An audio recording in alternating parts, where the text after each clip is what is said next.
Salut la compagnie, c'est Jules Melon et aujourd'hui dans un Ciné Critique, ça y est, je referme enfin ma rétrospective sur la saga Destination Finale. En attendant le 6e opus prévu dans quelques jours en salle au moment où vous voyez cette vidéo, je ne sais pas encore si j'irai le voir au cinéma. Ce qui est certain, c'est que je vais évoquer ici le 5e film, sorti donc en 2011, sobrement intitulé Destination Finale 5. On reviendra sur ce titre quand même dans une zone spoiler que je vais faire en mode comme si j'avais vraiment rien découvert avant le visionnage de ce film. Vous comprendrez pourquoi.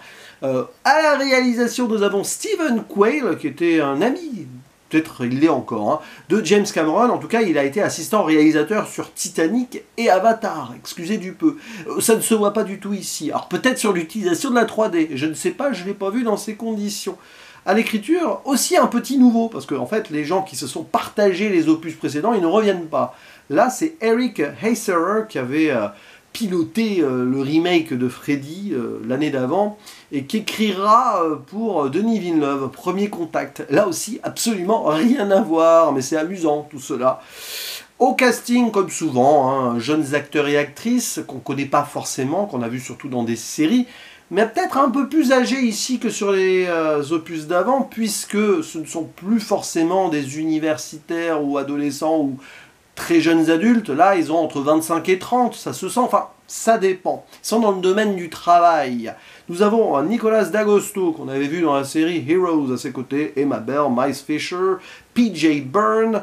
Je vais citer Courtney B. Vance qui joue le policier, parce que lui, il est la même année dans The Divide de Xavier Jeans, et j'en ai parlé sur la chaîne de Romain Rimbaud, où on faisait une rétro de la filmographie de Xavier Jeans. Et il y a évidemment Tony Todd, qui reprend son rôle du monsieur qui sent les choses venir, ou qui s'y connaît sur la mort. Ici, médecin légiste nommé William Bloodworth. Et donc, comme d'habitude, avec Destination Finale, ça ne change pas des précédents. On va avoir ou un accident ou une catastrophe au début que l'un donc des protagonistes principaux va voir venir par une vision. Et il va empêcher ici cette autre personne, en plus de lui, de mourir. Parce que hop, ça se reproduit en vrai. On se barre. Bon, vous connaissez l'histoire, quoi. 8 employés d'une sorte d'entreprise qui étaient partis en séminaire. Bon, je crois que l'usine machin, là, s'appelle Présage, c'est amusant. Et là, c'est sur un accident de pont, enfin même plus que ça, non, un pont qui s'effondre. Ah, on est dans le film catastrophe, direct. Et après, comme souvent, ils vont essayer de s'en sortir, et comme souvent, la mort va les rattraper, les uns après les autres, avec plus ou moins de logique. Là aussi, il y a eu des variations, selon les films précédents, soit c'est dans l'ordre où il devait mourir, ou l'inverse, ou si tu empêches la mort, peut-être que tu t'en sors, mais là, après ça refait la boucle. C'est pas le principal, quoique, toujours, moi, quand je vois ce genre de film, à un moment, je fantasme l'idée qu'on aille plus loin. Bon, faut lâcher la bride. Et mon appréciation sur ce Destination Finale 5, c'est en fait à l'image de ce que j'ai pensé des précédents. C'est en dents de scie, mais le film en lui-même l'est. Et ça, c'est assez intéressant. Ce n'est ni le meilleur ni moins bon, mais on est quand même dans quelque chose que je vais apprécier parce que dans ce concept-là, j'ai commencé à comprendre très vite en revoyant et en découvrant certains, là, selon les 4 précédents, que il fallait accepter l'idée. Il fallait accepter la redondance aussi, ou pas, sinon on s'arrête de les regarder, tout simplement. Et que c'est toujours la même chose, machin. Mais là, je ferai une zone spoiler parce que, voilà. Et que c'est important, je pense, de ne pas trop en dire là, si vous n'avez pas encore vu le 5, que vous avez vu les 4 précédents, et que vous suivez avec moi là, cette rétrospective. Peut-être que des gens la font en même temps que moi, donc voilà. La psychologie des personnages, c'est 0. Et moi, ce qui m'a... Dès le début, je me suis dit, voilà, ça va être une catastrophe. C'est-à-dire qu'avant la vision, machin, on va quand même passer 5 minutes, donc plus que ça peut-être même, à nous présenter les personnages, leurs liens et tout. Et c'est d'une lourdeur. Avant qu'ils partent dans leur séminaire, ça fait presque mauvaise série télé, ça joue très mal d'ailleurs, ils sont tous aux fraises, les actrices et acteurs. J'ai envie de dire, là c'est quand même compliqué. C'est dommage parce que bon, ça assume complètement le côté série Z hyper décalé, on fait plus d'efforts, et c'est le gros problème du film en fait. Oh là là, c'est trop long le départ. Et alors, on a une petite amie, machin, qui est la stagiaire et truc, et moi je veux partir à Paris, peut-être pour une autre vie, vas-tu me suivre, et blabla. Et t'as le pervers, l'autre, là, avec ses lunettes. Oh yo yo yo yo yo yo yo. Oui, enfin le pervers, le coureur de jupons, mais bon, là on est quand même, on n'est pas loin, c'est pas loin. Et le patron, et machin, et l'autre qui est pas aimé par son collègue de travail, blablabla. On était à deux doigts de nous ressortir la carte du racisme, mais même pas, parce qu'on l'a fait dans un des précédents, mais même pas là, non. Au moins il y a quelque chose de jouissif là-dessus, même si indirectement ça peut l'être, par rapport à certaines morts, mais bon. Et donc après, bah oui, il rencontre le médecin légiste, j'allais dire le croque-mort, mais bon, le monsieur qui aime beaucoup la mort. Il y a ce flic qui se pose la question quand même, comment il a pu avoir cette vision, et oh là là, bon, bref, on reprend les mêmes ingrédients, quoi. Mais il va y avoir un retournement quelque part qui va me faire voir le film plus haut que ce qu'il ne devait être, donc ça j'en parlerai à The Spoiler, et finalement on a quelques morts jouissives. On a des moments, il y en a pour moi deux qui sont très bien. Celui autour de la gymnaste, j'en dis pas plus, parce que bon, tu vois les grosses ficelles, des causes et conséquences, c'est très habituel ça, mais la brutalité du truc, ah bah moi ça m'a un peu fait sourire, parce que voilà, c'est comme ça.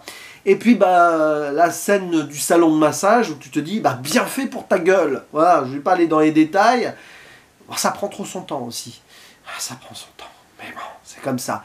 Oui, parce que tiens, je parlais de racisme, il y en a un petit peu. Hein. Il y a un personnage là, il y a vraiment un personnage très problématique dans cet opus-là. Mais bon. Et puis derrière, peut-être qu'à un moment, si on empêche, si on ne meurt pas, peut-être que ça va nous sauver. Donc il faut briser la chaîne. Et pourquoi pas ne pas tuer quelqu'un d'autre, hein.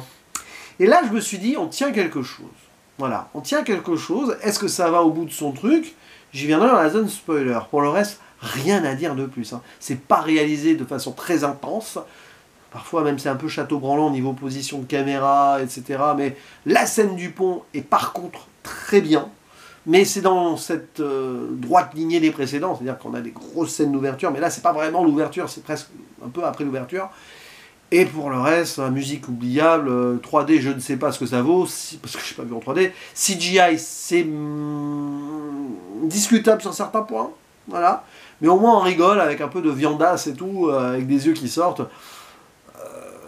Voilà. Mais sinon, Zone Spoiler, on l'a fait maintenant. Parce que, bah, en fait, je le savais, je crois que je l'ai déjà dit dans ma vidéo sur le 4, mais c'est pas grave. C'était pas le censé le savoir. Les gens, quand le film est sorti, je ne sais pas si la promo a joué dessus, vous pourrez me dire en commentaire, mais en tout cas, quand on voit le film, on ne peut pas trop savoir que c'est un préquel, que ça se passe avant le premier. On a des indices, ils sont pas à fond sur les réseaux et tout, il y en a un qui a son téléphone portable, là, le coureur de jupons, mais on fait pas trop attention au modèle, mais oui, ça se passe donc au début des années 2000, en mai 2000, hein, on l'apprend à la fin. Et en fait, je me suis laissé porter par cette idée de... Je savais que c'était un préquel et... tiens, bon, ça se voit pas. Mais par contre, la façon dont ça raccorde avec le début du premier film à la fin de celui-ci, ça par contre, c'est très bien. Et tu te dis, la boucle est bouclée. D'ailleurs, ça aurait dû être le dernier. Le 6, il sort un peu du chapeau, là. Je sais pas ce qu'ils vont en faire. Mais bon, comme Tony Todd n'est plus parmi nous, il va peut-être falloir arrêter après, hein, d'une certaine façon ou d'une autre. Hein. Mais donc, oui, ça se passe avant les événements du premier, et bon, bah évidemment, à la fin, celui qui veut partir à Paris, devenir, je sais pas, restaurateur, et qui amène sa copine, bah il prend l'avion, qui va faire boum au début du premier, et donc ils n'ont jamais pu s'en sortir de la mort. Parce que, en fait, dans cette histoire-là, tuer quelqu'un pourrait nous sauver. Et ça, il y a un truc qui est bien géré, même si c'est interprété comme un pied par cet acteur, il s'appelle Mike Fisher, je crois. Ah, il est pas bon lui, hein. Qui à un moment se rend compte, bon, il a perdu sa copine, c'est terrible, et se rend compte que s'il tue quelqu'un, il va peut-être pouvoir s'en sortir. Donc, l'idée d'un slasher se met en place, enfin, un slasher avec une arme, hein, un thriller si vous voulez. Et il se dit, bah, si je tue Molly, la petite amie du personnage principal, je vais me sauver, parce qu'en fait, elle ne doit pas mourir. Dans la vision et tout, il sait qu'il la sauve. Parce que c'est son petit ami qui a la vision principale, il sait qu'il la sauve, donc techniquement elle n'est pas impliquée là-dedans. Mais du coup, Peter qui débarque avec le flingue, il dit « Et si je tue Molly, eh ben moi je ne mourrai pas !» Finalement, il tue le flic, Et derrière, en fait, on apprend que la chaîne a été brisée avant, avec l'un des personnages qui a poussé son sorte de contremaître ouvrier là, qui n'était pas content avec lui. Il l'a pas tué, mais accident, machin. Mais en fait, ce monsieur devait mourir d'une autre manière, donc finalement, tout n'a pas été brisé, et donc c'est normal qu'il meure à la fin. Et on voit des images d'archives du premier film, quand il sort de l'avion. Bon, ben, j'ai apprécié tout ça, en fait, même si c'est moyen, il faut l'avouer, parce qu'au moins, ça va au bout d'une certaine idée. C'est-à-dire qu'il y a une folie derrière, là, ton destin et tout. Ça peut te pousser à commettre l'irréparable et à tuer des gens pour te sauver. Bon, ben finalement, ça ne suffit pas. Alors, de toute façon, quoi qu'il arrive, la mort, elle finira par tous nous avoir. Hein, c'est un peu l'idée. Je ferme la zone spoiler. Donc, ouais, Destination Finale 5. Alors, c'est pas le plus mauvais, c'est pas le meilleur. Finalement, ça passe. C'est juste que c'est très mal interprété. C'est pas écrit avec une grande finesse, si ce n'est donc 2-3 détails là, que j'ai évoqués en zone spoiler. Alors, quand je dis 2-3, c'est plutôt 1 ou 2. C'est pas bon au niveau de la direction actrice et acteur, mais finalement il y a quand même les scènes qui font le taf. Il y a quand même cette idée qui est gardée, même s'il y a la redondance du truc. Donc, dans l'univers global, je vais dire que c'est quand même bien, moyen bien. Et je vais pas bouder mon plaisir, parce que finalement, quand je regarde ça, maintenant, je me dis, bah, on va prendre ce qu'on a. Après tout, hein, j'accepte de les voir ou de les revoir, enfin là, de découvrir celui-ci. Je suis allé au bout de ma rétro. Maintenant, aller le voir au cinéma, le prochain, je le dis hein, clairement, ça va dépendre de ce qu'il y aura en face et de bien distribuer ou non. Sinon, ce sera rattrapage dans quelques mois et j'en parlerai quand même, bien sûr, pour boucler la boucle, peut-être en podcast si c'est pas en nouveauté pure. Mais ce qui est certain, c'est que ça a intérêt à bouger un peu dans les lignes, surtout 14 ans après. Il y a plus d'écart entre le 6 et le 5 qu'entre le 5 et le premier. Donc il va falloir innover. Il faut aller au-delà de la redondance. Il faut se servir du personnage de Tony Todd maintenant. Et Fissa. Parce que sinon, là, si c'est une énième redite avec juste des meurtres différents... Bref, à vous la parole. Que pensez-vous de ce 5e volet, de la saga en son ensemble? Et si vous attendez ou non le 6e avec impatience? Bah, hein, on en discute en commentaire et je vous dis à la prochaine. Ciao.